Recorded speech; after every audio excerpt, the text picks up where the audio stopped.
नमस्कार दोस्तों। 22 की मोहर 24 का फैसला इस प्रोग्राम में न्यूज स्टेट पर मैं धीरेन्द्र पुंडीर एक बार फिर आप तमाम लोगों के साथ बातचीत करने के लिए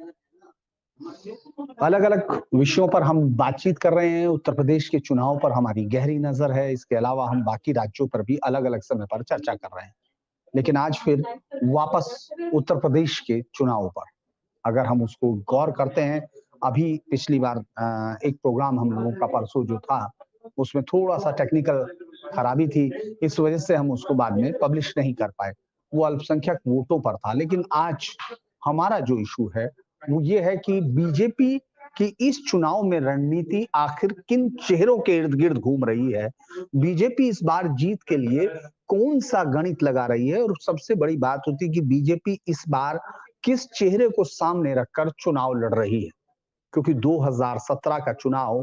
पूरी तरह से प्रधानमंत्री मोदी के कंधे पर लड़ा गया चुनाव था, जिसमें अमित शाह की रणनीतिक कुशलता को एक बड़ी वजह माना गया था। हालाँकि पार्टी जब यहाँ पहुँची थी, यानी उत्तर प्रदेश में चुनाव लड़ने आई, तो उससे पहले बिहार में एक बड़ी हार से निपट कर पार्टी यहाँ तक पहुँची थी। यानी सवाल उठ रहे थे पार्टी पर। उसके बाद ये कहा गया कि जब वहाँ 31 उन्होंने चुनावी रैली की थी। प्रधानमंत्री मोदी ने चुनावी रैली 31 चुनावी रैली की थी और यहाँ उन्होंने 23 से 24 रैली, हालाँकि शुरू में कहा गया 2 दर्जन रैलियाँ होंगी, तो उस पर भी तंज कसा गया। यहाँ तक कि तत्कालीन मुख्यमंत्री जो अखिलेश यादव थे, उन्होंने कहा कि शायद बिहार का डर उनको यहाँ भी है। इस तरह की चीजें आई, लेकिन उत्तर प्रदेश में अलग ही रणनीति बीजेपी ने अपनाई थी। बीजेपी का अगर हम पिछली बार का थोड़ा-सा एनालाइज़ करें, तब आज इस बार के चेहरों को हम शायद ज़्यादा बेहतर तरीके से समझ पाएँगे,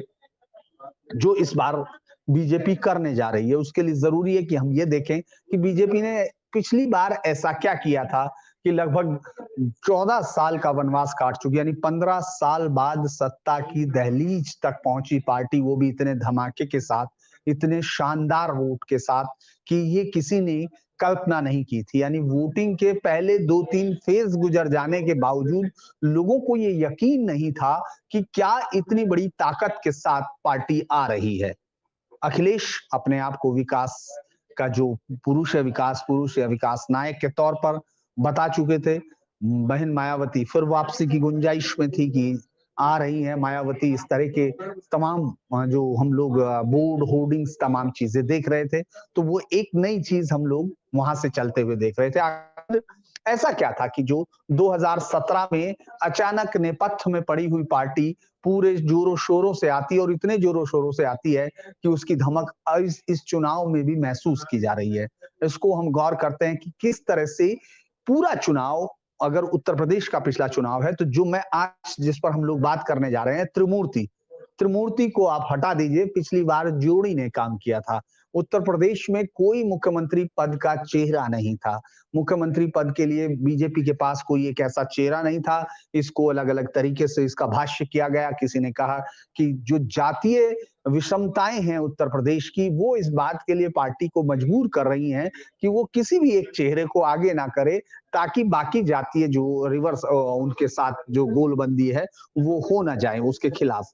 तो लिहाजा कोई चेहरा नहीं था। हालाँकि 2016 में जब केशव प्रसाद मौर्य को अध्यक्ष के तौर पर लाया गया, तो लगा कि बीजेपी एक बहुत ही जो नया दांव और बहुत ही नई किस्म की राजनीति के साथ यहाँ उतरना चाहती है। उन्होंने अपनी रणनीति तय कर ली है। वो गैर यादव जो ओबीसी वोटर्स हैं, उन पर दांव लगाना चाहती है। इसके साथ-साथ अगर आप देखेंगे, उसके बाद अलग-अलग जगह दलित सम्मेलन जो हो रहे थे, जो अलग-अलग पार्टियाँ उनकी पार्टी कर रही थी, उसमें आरएसएस के भी जो अनेक आनुषंगिक संगठन थे, वो भी उसमें लगे हुए थे। तो लग रहा था कि पार्टी ने ये भी देखा है, जिस तरह से गैर जाटव वोटर्स है दलित, उसको अपने खेमे में करना है। और इस पर अगर हम अमित शाह की तरफ देखते हैं, तो पूरी रणनीतिक जो बातचीत थी, वो अमित शाह के कंधों पर थी। अमित शाह पूरी रणनीति तैयार कर रहे थे। जिन बूथ कमेटियों की चर्चा आपने 2014 के चुनाव में सुनी थी कि वो किस तरह से उत्तर प्रदेश में 1,47,000 बूथ जो हैं उन पर किस तरह से वो काम करेंगी, पन्ना प्रमुख होंगे, इस तरह की चीजें पहली बार यानी इतने ग्राउंड लेवल पर किसी पार्टी को यहाँ उत्तर प्रदेश में हम लोग काम करते हुए देख रहे थे और उस समय तक ये मालूम नहीं हो रहा था कि आखिर इस काम का कितना असर होगा। हालांकि 2014 के चुनाव में जितनी ये बूथ कमेटियां थी इनकी जो जिसके बाद फिर सेक्टर कमेटी होती थी, इसके बाद फिर जोनल कमेटी, इस तरह से एक पूरा जो संगठन तैयार किया गया था वो सिर्फ कागजों पर ज्यादा था। आधे से ज्यादा आप उसको फील्ड में नहीं देख रहे थे। लेकिन 2016 तक ये कवायद पूरी कर चुकी थी पार्टी और उस समय अगर आप देखेंगे आपको याद होगा कि किस तरह से जाट जो उस समय वोटर्स था, जाट वोटर्स जो 2014 में पूरी तरह बीजेपी के पास आया। जिस मुजफ्फरनगर दंगों के बाद तो कहा गया कि 2017 में चूंकि जाट विरोध में है, आरएलडी अलग हो रही है, तो लिहाजा वो बहुत बड़ा डेंट करेगा। लगभग इसी तरह की भूमिका हम देख रहे थे। उसके बाद रणनीति से अलग हटकर अगर आप पूरे प्रचार की जिम्मेदारी देखते हैं, वो किस तरह की शेप पे जाएगा, किस तरह वो चुनाव प्रचार होगा, ये सब प्रधानमंत्री मोदी ने तय किया या मोदी के कंधों पर पार्टी गई। शुरुआत में विकास की कहानी, उज्ज्वला, तमाम चीजें अगर आप गौर कीजिए कि किस तरह से उत्तर प्रदेश को वो नहीं मिला जिसका वो हकदार था। उत्तर प्रदेश में कानून व्यवस्था पर सवाल करते हुए प्रधानमंत्री मोदी ने अपना जो सिलसिला शुरू किया था रैलियों का, जब तक परिवर्तन यात्राएं खत्म होती उससे उसके साथ साथ जब तक चुनाव अनाउंस होते उससे पहले लगभग 6 बड़ी रैलियां प्रधानमंत्री मोदी उत्तर प्रदेश में कर चुके थे। इसके बाद फिर आगे की रैलियों की जो रणनीतियां थी वो चल रही थी। ऐसे में उनका जो पूरा का पूरा आप पोल प्लैंक देख रहे थे, जो बीजेपी का पोल प्लैंक था, जो बीजेपी का पूरा पोल का प्लान था, वो पूरी तरह से प्रधानमंत्री नरेंद्र मोदी के कंधों पर टिका था। उस समय याद होगा अभी पूर्व मुख्यमंत्री अखिलेश ने खजांची का जन्मदिन मनाया है, 5वां छठा जन्मदिन शायद मनाया है, क्योंकि वो लाइन में लगे हुए बच्चा जो पैदा हुआ था, यानी जो हम जिसकी बात कर रहे थे जो नोटबंदी, यानी नोटबंदी की छाया में हुआ। हालांकि नोटबंदी की छाया के बाद बिहार के चुनाव ने ज्यादा सदमा दिया था। मुझे लगता है कि इस बार कुछ कुछ ऐसी स्थिति आपको बंगाल से दिखाई दी होगी जिस तरह की बंगाल में बीजेपी ने कोशिश की थी। तो प्रधानमंत्री मोदी उस पूरी जो जोड़ी थी उसमें एक तीसरा कोण अगर आपको कहीं दिख रहा था तो वो कहीं कहीं राजनाथ सिंह दिखाई देते थे, जिन्होंने कि अगर हम मैं उसको गौर करता हूं तो लगभग संख्या पर अगर आप ज्यादा जाना चाहें तो लगभग 150 के करीब रैलियां, छोटी बड़ी रैलियां अमित शाह ने की होंगी और राजनाथ सिंह ने उतनी रैलियां की होंगी। तो एक तीसरा कोण वो बनते जरूर दिखाई दे रहे थे, लेकिन वो वहां थे नहीं, मतलब उस त्रिमूर्ति में उनकी जगह नहीं थी, क्योंकि उसमें बीजेपी ने अगर अलग अलग लोगों को अगर मैं कहूं कि जो अलग अलग तरीके से उन लोगों ने अलग अलग लीडर को अलग अलग जगह कमान दी हुई थी। मोदी, शाह, मौर्य, योगी आदित्यनाथ, यूनियन मिनिस्टर राजनाथ सिंह, उमा भारती, ये जो मेन पब्लिक कैंपेनर थे। इसके अलावा आपने देखा होगा कलराज मिश्रा, ये तमाम चीजें थे। मौर्य को रखा गया था कि बीजेपी का फेस थे, नॉन यादव ओबीसी वोटों में। आदित्यनाथ हिंदुत्व के आइकन थे और जो अपना दल की लीडर्स थी उन दोनों को रखा गया था, जो अपने उनके अपना दल यानी कुर्मी वोटर्स के लिए उनको रखा गया था। यानी एक अलग तरीके से अगर आप देखेंगे उसी समय यूपी को अलग अलग अलग डिस्ट्रिक्ट्स में बांटा गया था। बीजेपी ने अपने डिस्ट्रिक्ट्स में 91 के करीब डिस्ट्रिक्ट, यानी पूरी पार्टी दो लोगों पर चल रही थी। एक रणनीतिक तौर पर ये तय कर रहे थे अमित शाह कि आखिर कहां किससे प्लान होगा, किस तरह से छोटी छोटी पार्टियों के साथ गठबंधन किया गया। ओम प्रकाश राजभर भी उनमें से एक थे। उसके बाद आपने अपना दल देखा, यानी उन्होंने ये भी तय किया कि किस गठबंधन के होने से जातीय समीकरण है वो समन्वय की स्थिति में आता है, उसमें एक दूसरे के साथ कोई खिलाफत नहीं आती है। वो तमाम चीजें देखी गई और उसके बाद वो गठबंधन को हम लोगों ने होते हुए देखा। प्रधानमंत्री मोदी पहली 2-3 रैलियां अगर आप गौर करते हैं तो उनमें विकास की कहानी के साथ चलते हैं, आगे बढ़ते हैं। जब वो चौथी 5वीं बार, जहां तक मुझे याद आता है कि फतेहपुर की वो रैली थी जिसमें उन्होंने कहा कि अगर गांव में कब्रिस्तान बनता है तो शमशान भी बनना चाहिए, और अगर रमजान पर 24 लाइट दी जा सकती है तो दिवाली पर भी दी जानी चाहिए। और इससे शुरू हुआ प्रधानमंत्री मोदी का। हालाँकि इसको याद रखिएगा, विजय शंखनाद विजय रैली के तौर पर ये पूरा अभियान था और यही उन लोगों ने इस समय अगर 2017 का चुनाव को देखा जाए, तो उन्होंने वो लाइन ली थी और प्रधानमंत्री मोदी ने अपने कंधे पर अलग-अलग समय पर पूरे चुनाव का टोन सेट किया था। यानी वही ये कह रहे थे, वही जब ये कहते थे कि स्कैम में जब वो समाजवादी पार्टी, कांग्रेस, अखिलेश और मायावती ये सब नाम लेते थे स्कैम का, तो वो ये तय करते थे कि आखिर किस तरह से। फिर उसके बाद लॉ एंड ऑर्डर पर प्रेशर, तो यानी एक अकेली रणनीति जो है चेहरे के तौर पर प्रधानमंत्री मोदी के साथ थी और दूसरा चेहरा तो अमित शाह थे और अगर कोई तीसरा चेहरा अगर बनता तो राजनाथ सिंह थे। लेकिन इस बार जब 2022 के चुनाव में बीजेपी वापस जा रही है, तो बहुत सारी चीज़ों को जिन लोगों को लगता है कि मैंने सिर्फ ये इसलिए आपको बताया कि आखिर इस बार चेंज क्या-क्या होगा, क्योंकि आप हर बार उन्हीं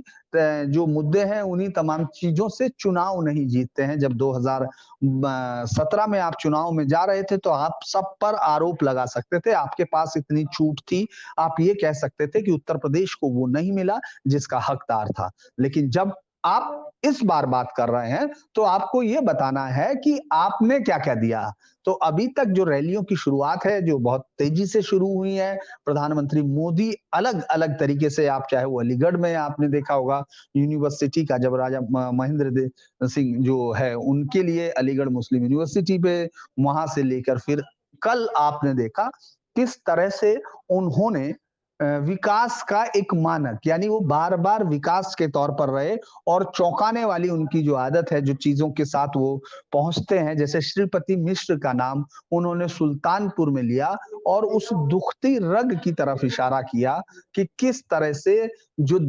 राजवंश की राजनीति है, वो अपमानित करती रही है ज़मीन के नेताओं को और ये बात उन्होंने वहीं जाकर कही। मुझे मालूम नहीं आप में से शायद कितने लोग जो यहाँ होंगे, जो या जो इसको सुन रहे होंगे, उनमें से कितनों को मालूम होगा श्रीपति मिश्र आखिर कौन थे? मतलब एक इतने लंबे समय से भूला हुआ चेहरा और उसको याद करना, ये प्रधानमंत्री मोदी का ये एक पूरा जो तैयारी करके जाने का अंदाज़ है, वो उनको यहाँ दिखाई देता है। बाकायदा वो जोड़ने की कोशिश कर रहे हैं कि काल-नेमी, जिस धरती पर हनुमान जी ने काल-नेमी का वध किया, मैं उसको प्रणाम करता हूँ। तो ये मतलब इस बार फिर नया चीज़ क्या है? क्योंकि प्रधानमंत्री मोदी तो वही हैं, फिर अमित शाह हैं। इस बार एक जो बड़ा चेहरा है, वो योगी आदित्यनाथ का है और चूँकि इसीलिए उसको त्रिमूर्ति इस बार के जो बीजेपी की चुनावी जो सक्सेस है या जो चुनावी सफलता के लिए जो बीजेपी ने रास्ता ढूँढा है, रास्ता खोजा है, वो इन 3 चेहरों से होकर जा रहा है। अगर हम 2 महीने पहले की उस स्थिति की तरफ जाते हैं, जब तमाम इस तरह की खबरें छपनी शुरू हुई कि हाईकमान योगी आदित्यनाथ को चेहरा नहीं बनाना चाहता, वो मुख्यमंत्री पद का चेहरा बदलना चाहता है या तमाम चीज़ें बदलना चाहता है। इसने काफ़ी कन्फ्यूज़न क्रिएट किया। लोगों के अंदर ये मैसेज गया कि शायद ऐसा कुछ है, जो दिल्ली, लखनऊ से खुश नहीं है या उनके साथ एक समन्वय नहीं है और ये बात मुझे लगता है कि विपक्षी पार्टियों ने और काफ़ी एक मीडिया के सेक्शन ने इसको काफ़ी उभारा भी क्योंकि वो चाहते थे कि ये चीज़ और बड़ी हो जाए और कन्फ्यूज़न क्रिएट कर दे। इस बार आपको जब इस पूरी रणनीति में योगी आदित्यनाथ की एंट्री तब पूरा का पूरा जब देखा गया कि कुछ इस तरह की बातें नहीं है और जब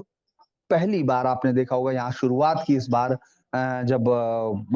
अमित शाह पहुंचे और उन्होंने एक रैली की पूर्वांचल में और साफ तौर पर कहा कि मुख्यमंत्री पद का चेहरा योगी आदित्यनाथ होंगे तो तभी ये तय हो गया कि इस बार ये त्रिमूर्ति ही ये भविष्य लिखेगी।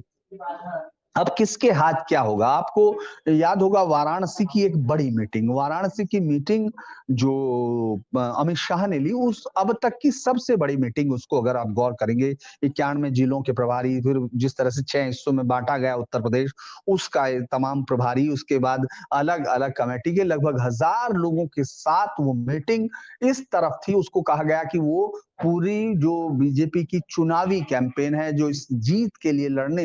का जो एक जो ताना-बाना बुना गया है उसको वहीं बैठकर सुलझाया गया, उसको बनाया गया और अमित शाह ने रणनीतिक तौर पर ज़्यादा बड़ा हिस्सा अब इस बार फिर उसी तरह सँभाला जैसे वो पिछली बार थे। कुछ और भी चीज़ें हैं जो अभी आपको दिख रही हैं, जिस तरह से उनको सँभाला गया, बीच में संजय निषाद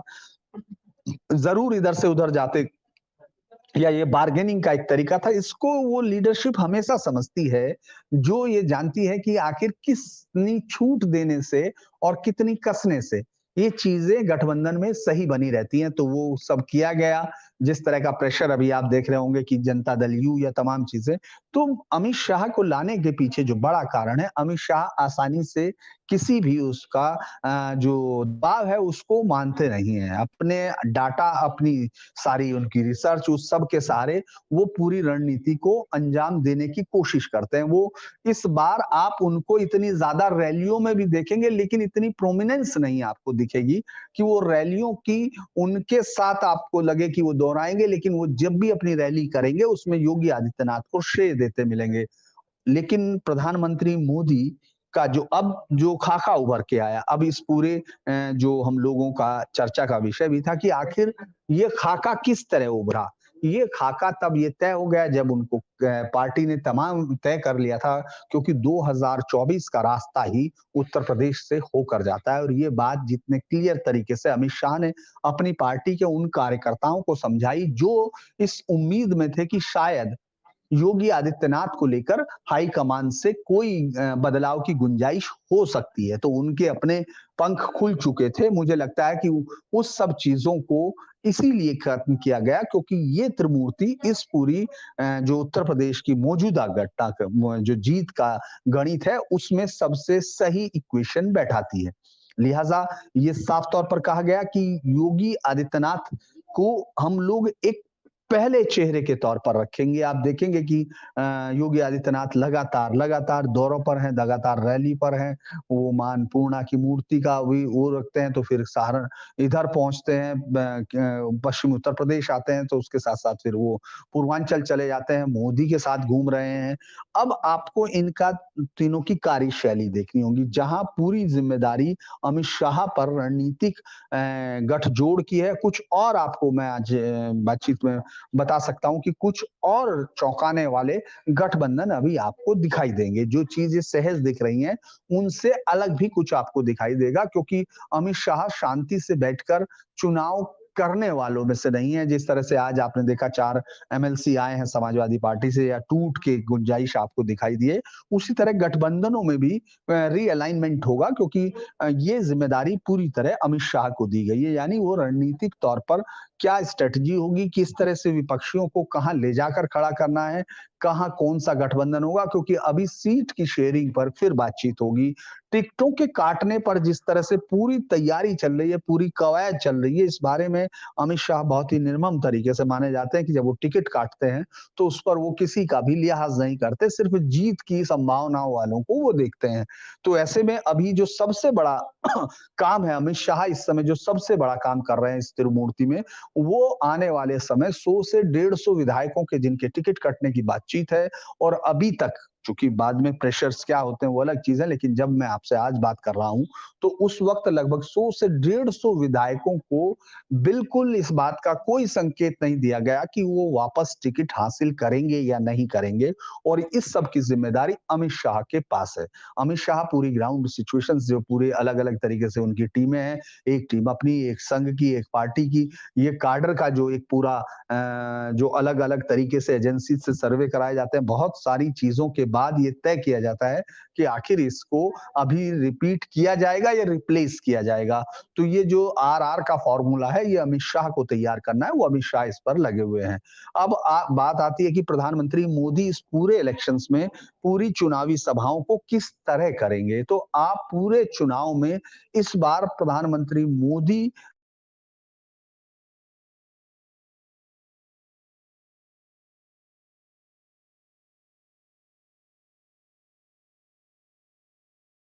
सारी चीज़ें पिछले कुछ समय से 7 सालों में सरकार ने की हैं, केंद्र सरकार ने की हैं और उनको इम्प्लीमेंट किया है उत्तर प्रदेश में, क्योंकि उत्तर प्रदेश की नई योजनाओं में शायद कम ही आपको नाम मिलेंगे। उत्तर प्रदेश में जो केंद्र की योजनाएँ हैं, उनको बेहतर तरीके से इम्प्लीमेंट किया है। मोदी अपनी जो वाक शैली है, जो वाक शक्ति है, उसका इस्तेमाल करके सिर्फ विकास की कहानी को आगे बढ़ाते हुए दिखेंगे, साथ ही साथ वो तंज़िया लहज़े में उन तमाम पुरानी चीज़ों को ज़रूर उखाड़ने की कोशिश करेंगे, जिनसे ये बता सकें कि आखिर पहले सरकारों में और इस सरकार में क्या अंतर है। ये सरकार जो 2017 में बहुत सारे वादों के साथ आई थी, जिसमें एक बड़ा वादा किसानों की आय दुगनी करने का भी है, जिस पर अभी तमाम विपक्षी पार्टियाँ लगातार लगी हुई हैं कि कहाँ आखिर वो सब हुआ है। लेकिन कानून व्यवस्था पर ये सरकार की वो तारीफ कर रहे हैं, कर्मयोगी कह रहे हैं योगी जी को। इसी बीच में अगर 2017 से हम लोग बीच में देखें तो शायद 2020 को कोई भी आदमी अपनी मेमोरी से हटाना चाहेगा। 2021 का वो दौर जब लोगों ने सड़कों पर ऑक्सीजन की कमी से भी लोगों को मरते देखा, कोरोना के जो हालात थे, ना बेड थे, ना तमाम चीज़ें थी, लेकिन उस दौर में जिस तरह से लगभग सारी कमिश्नरीज़ में 9 के 9 मंडलों में जो मुख्यमंत्री योगी आदित्यनाथ गए, इसके बाद वहाँ तमाम जगह जिला लगभग 78 75 में से 68 जिलों को उन्होंने पूरा कवर किया, उन सब में जाकर हालात देखे और उसका मुकाबला करने की कोशिश की और उस वक़्त को छोड़ दें जबकि कोरोना उनको हुआ था। उसके अलावा वो एक ऐसे मुख्यमंत्री के तौर पर दिखाई दिए जो सड़कों पर थे। उस समय संकट के समय में सड़कों पर थे, क्योंकि जिस तरह की आपदा थी उसमें पूरी केंद्र सरकार भी अपनी पूरी ताकत के साथ उसका सामना नहीं कर पा रही थी, क्योंकि दुनिया के विकसित देश भी इस पूरी जो महामारी थे उससे सही से निपट नहीं पाए। आज भी अमेरिका के अगर रिकॉर्ड हम देख रहे हैं तो 70,000 केस पर डे आ रहे हैं। ये डाटा पहुँच चुका है और आपके देश में ये 8,000 से आ चुका है, यानी 10,000 से नीचे आ चुका। तो ये एक बड़ी चीज़ है। जब आपके खिलाफ विरोध था तो आपको उसको सहना पड़ रहा था और जब आप इसके पॉजिटिव पक्ष में तो आप इसको ज़रूर भुनाने की कोशिश करेंगे। तो प्रधानमंत्री मोदी की पूरी कैंपेन में विकास का मुद्दा, उस समय जब संकट था उस समय सरकार का रोल, उसके बाद वो मेक इन इंडिया प्रोजेक्ट और इन तमाम चीज़ों को ज़रूर अपने पूरे भाषण में रखेंगे और इसके साथ-साथ वो जिस जगह पर जाएँगे, वहाँ इस बात की ज़रूर देखेंगे कि उनके नेताओं ज़मीन या कोई ऐसा ग्लेयरिंग जो कोई कोई घटनाक्रम हुआ हो जिसको लोग जो वहाँ का हो लोग भूल चुके हों, उसको लाकर उस मेमोरी को ज़रूर आगे रखने की कोशिश करेंगे। ये उनकी एक पुरानी जो है मेहनत कर कर और उनके लोग ये सब चीज़ें करते हैं और उन सबको वो गौर से देखते भी हैं। चाहे श्रीपति मिश्र अकेला उदाहरण नहीं, पुराने समय में भी आपने देखा होगा जब वो जाते हैं तो उस ज़मीन के बारे में ज़रूर बोलते हैं। उसमें जब तो मुझे लगता है कि प्रधानमंत्री मोदी का पूरा जो कैंपेन होगा, वो इस बात पर तैयार होगा कि सरकार ने जो उन्होंने वादे किए थे 2017 में, उसमें से कितनों को वो पूरा करवा पाए, कितनों में कमी है और कितनों को वो इस बार पूरा कर देंगे। किसानों के सारे मुद्दों पर विशेष माफ़ कीजिएगा, विशेष तौर से ध्यान देने की ज़रूरत उनको है। वो ये मानते हैं कि उनकी सरकार ने किसानों के लिए बहुत किया और 3 फार्म बिल्स अब मुझे लगता है कि उन पर वो चर्चा चूँकि मान चुके हैं कि इस पर वो पूरी सरकार एकमत है और इसको वो किसानों के हक में मानते हैं। इसीलिए आप देखेंगे कहीं भी वो इस पर पीछे हटते हुए का संकेत नहीं देते हैं। तो ये पूरे जगह और चूँकि अभी उत्तर प्रदेश की जनता में मोदी बीजेपी के सबसे बड़े ब्रांड एम्बेसडर के तौर पर आपको दिखाई देते हैं। अगर आप अलग-अलग रैलियों में उनके साथ जाकर शामिल होते हैं और उनको देखते हैं, तो मुझे लगता है कि जो प्रधानमंत्री मोदी हैं, उनका ये जो प्रचार है, उनका जो पूरा प्रचार रहने वाला है, जो अब शुरू ही हो चुका है पूरी तरह से चुनाव भले ही 4 जनवरी को पिछली बार जब हुआ था, तो 4 जनवरी को अनाउंस हुए थे और 8 मार्च को जो 7वाँ फेज़ था उसकी वोटिंग हुई थी, 11 मार्च को रिज़ल्ट आया था। तो मुझे लगता है कि इस बार भी वो जनवरी के जो फर्स्ट वीक में ही चुनाव के अनाउंस की बात है, लेकिन तब तक शायद अलग-अलग हिस्सों में मोदी पूरे यूपी को नाप चुके होंगे और उसमें बता चुके होंगे कि उनको आखिर जो है क्या-क्या उनका लाइन रहता है। अब आती है हार्ड हिंदुत्व के नायक के तौर पर उभरे आदित्यनाथ, उनकी उनकी छवि को क्या क्योंकि बीजेपी उनकी इस छवि को काम करने वाले मुख्यमंत्री के तौर पर पेश कर रही है। कर्मयोगी प्रधानमंत्री का कहना, उसके बाद जिस तरह से योगी आदित्यनाथ के काम को लेकर अमित शाह ने साफ तौर पर कहा कि उन्होंने कानून व्यवस्था को किस तरह सँभाला, किस तरह से गुंडा राज को खत्म किया और जिस तरह से माफियाओं पर उन्होंने कार्रवाई की है। इन सब को योगी आदित्यनाथ के साथ होंगे और चूँकि योगी आदित्यनाथ होते हैं तो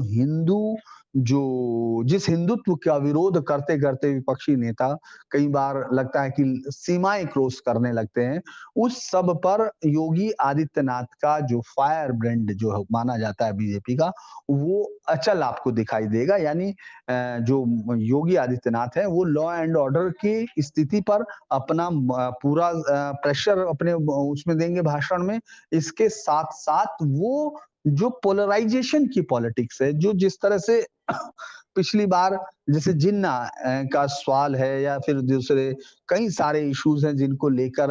हर बार ये होता है कि चाहे वो गोरक्षा का हो, चाहे वो तमाम चीज़ों पर हो, जिन पर उन्होंने एंटी सीएए पर जिस तरह से काम किया गया, आप देखिए कि वो इस चुनाव में मुद्दा भी नहीं है, जबकि पूरी सरकार विपक्ष का एक समय उसी के साथ-साथ शुरू होने जा रहा था। तो योगी आदित्यनाथ पूरी पार्टी के उस हिस्से को रिप्रेजेंट करेंगे, जो हार्ड हिंदुत्व और लॉ एंड ऑर्डर की जो बेहतर तरीके की स्थिति को बताती है। आप देखेंगे लगातार उन तमाम जगह पर जो माफियाओं से खाली कराई गई हैं या माफियाओं का जिनसे चाहे वो अतीक अहमद हो, चाहे मुख्तार अंसारी हो, चाहे उनके लोग हों बहुत सारे लोगों का ज़मीनी कब्ज़ा जो था वो सब हटवाया गया। उन सब पर वो मकान बनाकर गरीब आदमियों को देने की बात कर रहे हैं। यानी पूरी अगर आप देखेंगे इस पूरी त्रिमूर्ति में योगी आदित्यनाथ सबसे अहम चेहरा अब हो गए हैं। इस बार जो सबसे अलग चेहरे आपको दिखाई दे रहे हैं, जो बहुत ज़्यादा चर्चाओं में नहीं, उनमें यो मुझे लगता है कि राजनाथ भी एक हैं, जिन्होंने पिछली बार इतनी रैलियाँ की थी, लेकिन मुझे लगता है कि इस बार